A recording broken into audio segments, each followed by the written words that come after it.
The sun has gone in briefly. Yes. You've got a blanket round you. I have the blanket. You have a blanket, so you're feeling okay? I'm feeling good. It feels so good to be here. Cheltenham is beautiful. It's a very beautiful place, isn't it? And it's not far from where you grew up, really, is it? Right. Yeah, it's not far from Birmingham. Close to home in Birmingham, where I'm from. Yeah. I imagine you've not felt close to home for some time because things have really happened for you, and are going a bit crazy right now. How are you coping with this rise to stardom? Wow. Coping is a good word. I'm adjusting all the time. It is a tremendous whirlwind. I'm on a high all the time. It's just getting used to being in different places all the time. But I'm getting to do what I really love, and I have a fantastic band. I feel so honoured to play with them in my live shows, and so right now, yeah, I'm on top of the moon. Well, I'm going to ask you questions that I want answers to. Okay, because cool. as you know, I'm a fan of yours, and what struck me immediately about your EP was that it seemed like the conception of it was so unbelievably assured. It sounded like you have been dreaming up this sound for your music since you started thinking about being a musician, because no part of it feels like you've made any half decision. It feels like you did exactly what you wanted to do. Where I know you had a background singing in gospel choirs. I know you've had a musical background, and I'd like you to tell me a little bit about that. But if you could kind of err on the side, how did you know you were going to make this kind of music?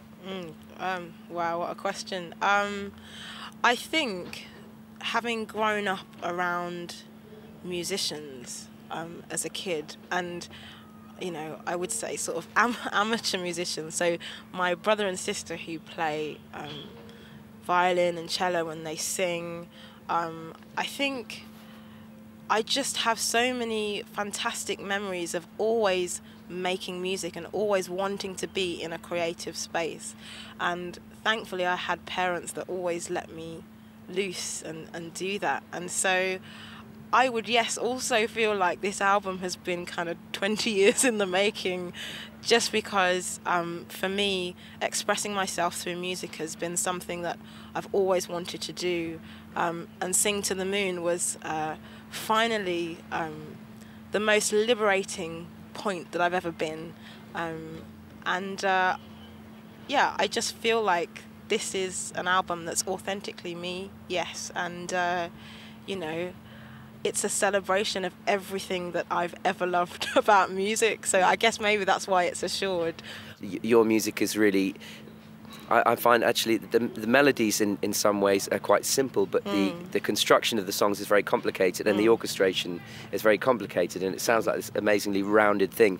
Did you have that orchestral conception when you went into making this music? Yeah, I basically got a laptop, an Apple laptop, which I'm really not great with technology at all. So I was newly married, and my husband's like an Apple geek, and so they normally are. Yeah. I'm married an Apple geek, and he said it would be cool for me to, if I wanted to songwrite or song sketch, I could use GarageBand, this software. And for ages I put it off, and I got a teaching job, and in the teaching job they required me to use this software, so it was a kickstart, and I just found it really easy to use, and obviously there were all these sample sounds on there, and I found myself gravitating towards using orchestral sounds, and yeah, I wanted to create this Laura Mvula orchestra and choir, and just, it was my high really at the beginning. It was just, I loved layering sounds. I thought it was so freeing for me.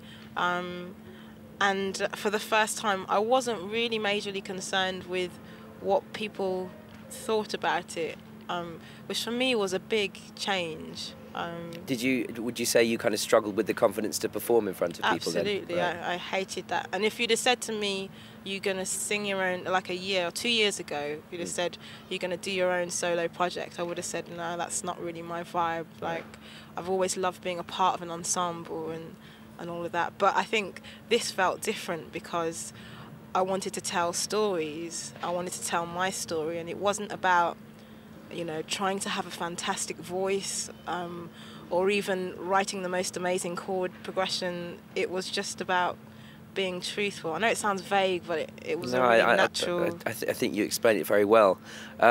Laura, thanks so much. Have a great show. Thank you.